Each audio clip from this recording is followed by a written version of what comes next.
Border Gavaskar trophy के इतिहास पर नजर डालें तो यहाँ विवादों की कमी नजर नहीं आती है। प्रतिष्ठित टूर्नामेंट में ऐसी कई घटनाएं घटी हैं जो इस सीरीज को शर्मसार भी करती हैं, चाहे वो मंकी गेट कांड हो या 2008 में माइकल क्लार्क की तरफ से भारतीय खिलाड़ियों पर लगातार स्लेजिंग करने का मामला हो।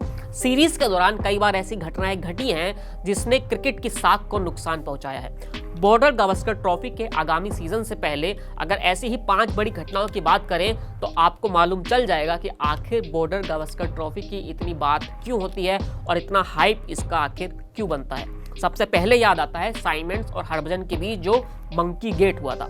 ये साल 2007 और 2008 के दौरे की बात है। सीरीज का एक मुकाबला सिडनी में खेला गया था, जहां बल्लेबाजी के दौरान एंड्रू साइमंड्स और हरभजन सिंह के बीच तीखी नोकझोंक देखी गई थी।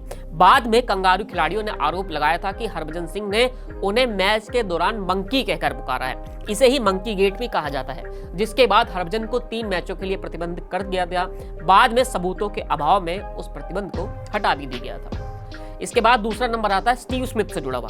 साल 2017 में सीरीज का एक मुकाबला बेंगलुरु में खेला गया था, जहां भारतीय खिलाड़ियों के आउट करने की अपील के बाद स्टीव स्मिथ को डीआरएस की मदद के लिए ड्रेसिंग रूम की तरफ देखा गया।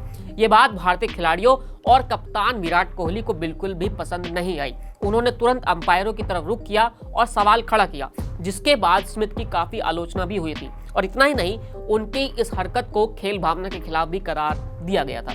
फिर आते हैं उस ऐतिहासिक बीजीटी पर, जहां पर ऋषभ पंत और टिम पेन के बीच विवाद हुआ था।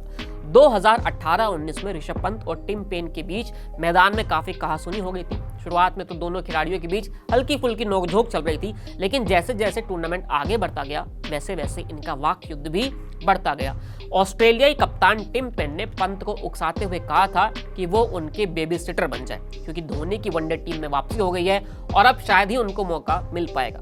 जिसके बाद पंत ने जवाब देते हुए कहा था कि ऑस्ट्रेलिया के अस्थायी कप्तान क्रीज पर आ गए हैं, इसका मतलब है कि खराब प्रदर्शन के बाद जल्द ही उनकी टीम से छुट्टी होने वाली है। और ऐसा ही हुआ, टिम पेन बाद में टीम में नहीं रहे। इसके बाद याद आती है माइकल क्लार्क की स्लेजिंग। 2007-8 में ऑस्ट्रेलिया टीम काफी मजबूत हुआ करती थी। वो विपक्षी टीम के ऊपर सभी तरह से वार करती थी, जिसमें स्लेजिंग भी शामिल था। सिडनी टेस्ट के दौरान पूर्व ऑस्ट्रेलियाई क्रिकेटर माइकल क्लार्क ने भारतीय खिलाड़ियों पर खूब स्लेजिंग की थी। इतना ही नहीं, इस मैच में अंपायरों का निर्णय भी बेहद निराशाजनक रहा था, जिसकी वजह से इस मैच को हमेशा याद किया जाता है। एक मैच याद करते हैं 2017 का, जब 2017 में भारत और ऑस्ट्रेलिया की टीम पुणे में आमने सामने हुई थी।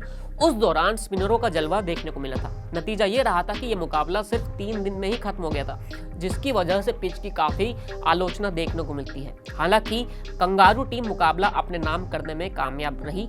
उसे इस मैच में 333 रनों के अंतर से बड़ी जीत मिली थी। ऐसी तमाम चीजें हैं जिसमें हमको देखने को मिलता है, फिर चाहे वो विराट कोहली और मिचेल जॉनसन की लड़ाई हो या फिर विराट कोहली और टिम पेन की लड़ाई हो, ऐसी तमाम बातें बीजीटी को लेकर याद आती हैं। और यही इसका कारण है कि आखिर लोगों को, क्रिकेट फैंस को उम्मीद है कि इस बार जो बीजीटी होगी उसमें खिलाड़ी एक तरह से आग उगलेंगे, और उम्मीद तो यही है कि टीम इंडिया इस सीरीज को जीत मिलेगी। फिलहाल इस वीडियो में इतना ही, फिर मिलेंगे नई वीडियो के साथ। शुक्रिया।